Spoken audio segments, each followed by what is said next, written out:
in connection with the current discussion of Social Security. This fiction arises.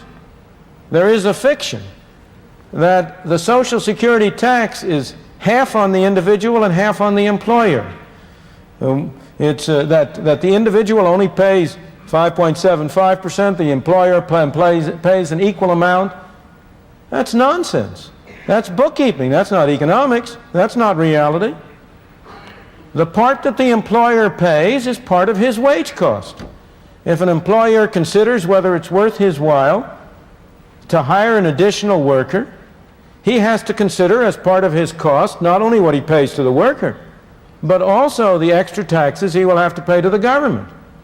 It makes no difference to the employer at all if he pays the worker a bigger check and the worker pays a larger part of that directly to the government, or he pays the worker a smaller check, but in addition has to send a check to Washington.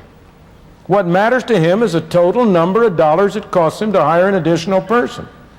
So the fact is, the logic is, the reason is, that the so-called tax on the employer is paid by the employee. Now, this has always been clear from economic reasoning, general economic reasoning, but it has also been subjected to empirical test. And a book even from that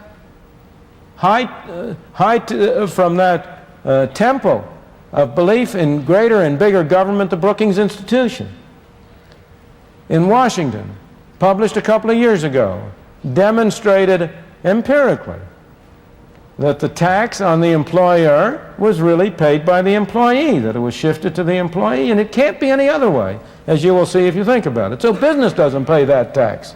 And yet, despite this, you have the great move in Congress right now in remedying the problem of Social Security to impose a larger fraction of the tax on business on the alleged grounds that somehow or other that spares the worker. It doesn't have any such effect. It reduces the incentive to hire people and thus is imposed on the worker.